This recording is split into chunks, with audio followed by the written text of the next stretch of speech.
안녕하십니까. 벽운사 지산 스님입니다.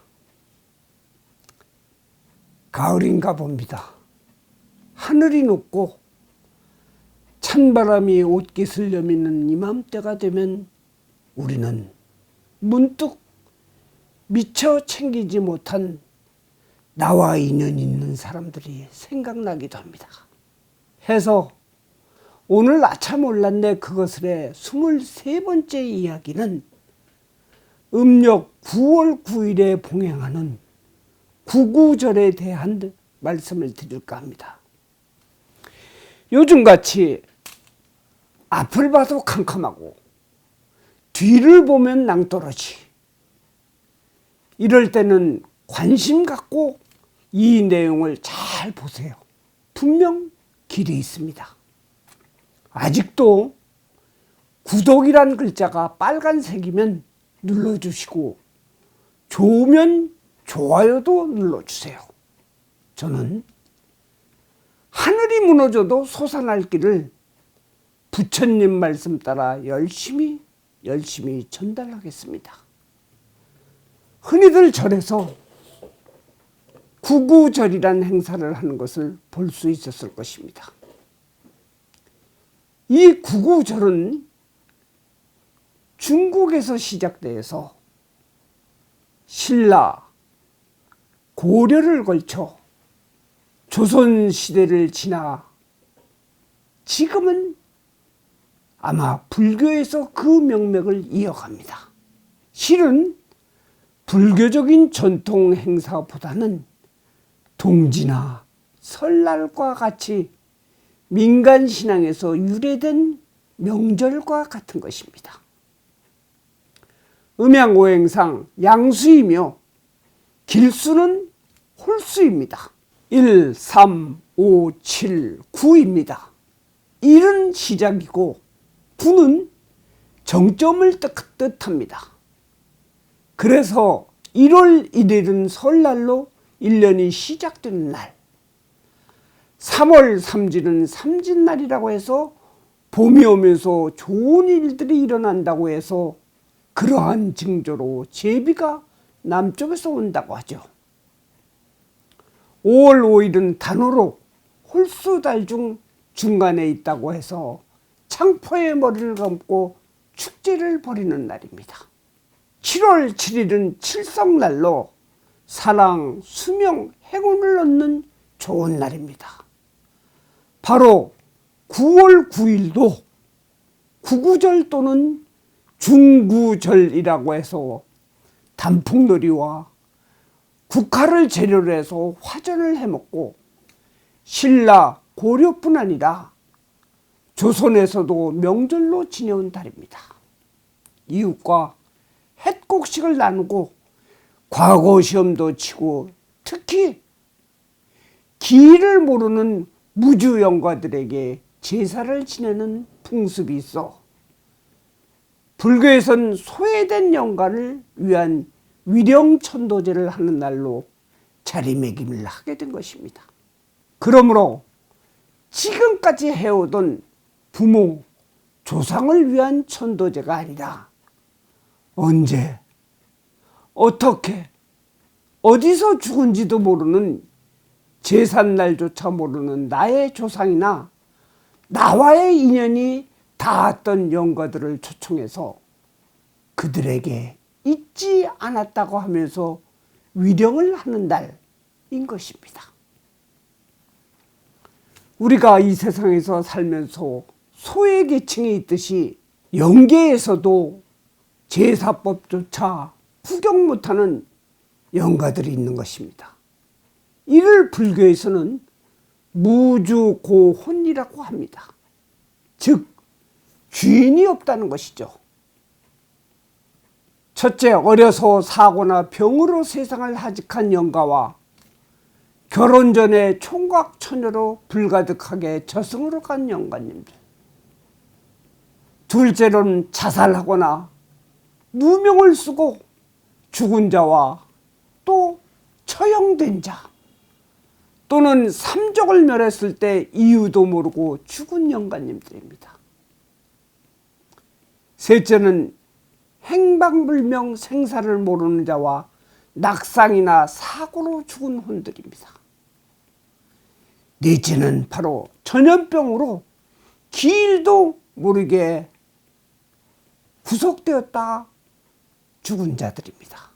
다섯 번째는 그 외에 오행난으로 목은 나무에 매달려 죽거나 숲속에 갇혀서 산에서 길을 잃은 자들, 화는 글자 그대로 불에 타거나 불로 인해 희생된 자들, 토는 산사태나 큰 구덩이에 빠져서 못 나온 자들, 금은 전쟁으로 총칼에 희생된 안타까운 자들입니다.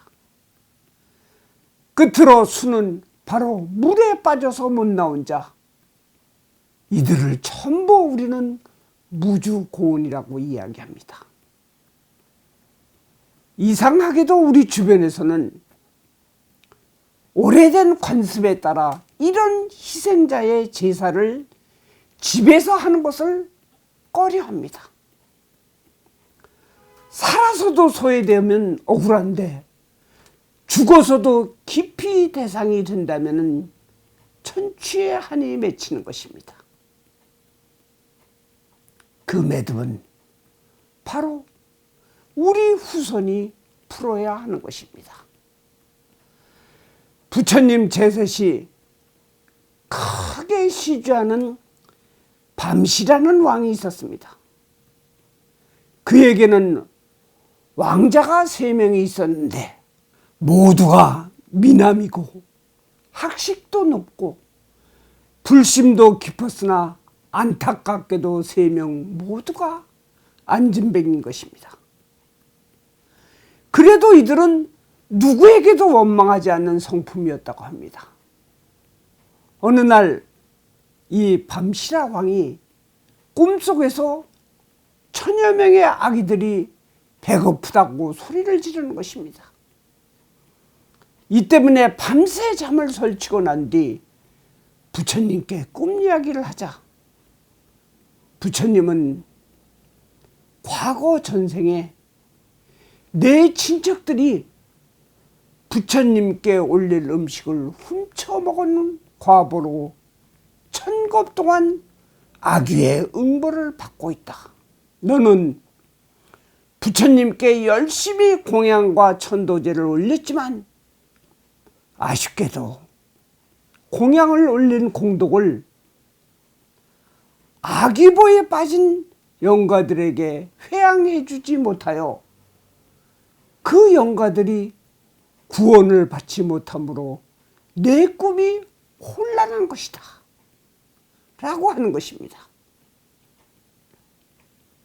다음날 왕은 많은 음식을 준비하고 부처님과 스님을 초청한 후 아귀들도 초청을 했으나 아귀들은 왕궁 앞에까지는 왔으나 감히 들어오지 못하고 담장 밖에 서 있는 것입니다. 마치 우리가 제사나 천도제를 할 때 영가를 불러주어야 들어올 텐데 안 불러주니 밖에서 기다림으로 우리는 음식을 조금씩 떠놓아 헌식을 시키는 것과 같이 아기들이 담장 밖에서 못 들어오는 것입니다. 부처님은 신통력을 통해서 왕에게 담장 밖에 있는 아기들을 보여주자 왕은 부처님 전에 공덕수를 부으면서 이 청정수를 부처님 전에 올리면서 이 공덕을 옛 친척들인 아기들에게 돌아가기를 기원합니다. 하니 그 아기들이 일제히 그 음식과 감로수를 마시고 건강한 외모를 회복하는 것입니다. 그런데 그날 밤 꿈에서 영가들이 벌거벗은 채로 또 나타나 아우성을 치는 것입니다. 왕은 다시 부처님께 말씀드리니 이들에게 옷을 공양하라고 하시는 것입니다. 그래서 왕은 다시 옷 공양을 올리고 이 옷 보시 공덕을 저의 친척인 무주고원인 아귀 영가에게 회양합니다.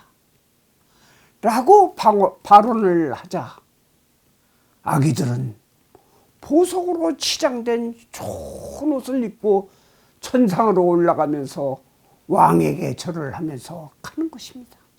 이를 바라보면서 뒤를 돌아보니 어느새 아들 삼형제가 안진뱅이에서 벗어나 선체로 일어나서 아귀들을 배웅하는 것입니다. 지금까지 이야기한 이 내용 경전이 바로 담장박경에 있는 것입니다. 이 부구절 위령천도제는 이 아귀의 모습이 된 아무도 돌보지 않는 우리 조상이나 인연 있는 소의 영가들에게 우리의 뜻을 회양하는 법회인 것입니다. 또 다른 경전에서는 영가에게 한 숟가락의 밥을 보시하면 만배로 돌려받는다고 합니다. 저희 병원사에서는 이와 같은 소외받은 영가에게 감로수와 음식을 베풀며 부처님의 법요를 듣게 하기 위한 법회를 음력 9월 9일, 양력으로는 10월 25일 어둠이 짙게 깔리기 시작할 때 봉행고조합니다. 어느 집, 어느 문중에 이런 영가가 없는 집은 없습니다. 이렇게 그들에게 회양하는 법회를 한다면 그 영가님들도 너무너무 고마워서 결코 가만히 있지는 않습니다. 은혜를 입은 소의 영가들께서는 동참자에게 무엇이든지 꼭 필요한 하나의 소원을 들어줍니다. 배고프고 외로운 영가들에게 한을 풀어주는 구구절 위령천도제에 동참을 신청하길 바랍니다. 꼭 한 가지에 필요한 발언 내용도 알려주셔야 됩니다. 그렇다면 주고받는 아름다운 나눔을 서로 느낄 수 있는 것입니다. 반야용선을 타고 웃으며 가는 모습을 보세요. 자세한 신청 방법은 전화로 문의 바랍니다. 감사합니다. 안녕히 계십시오.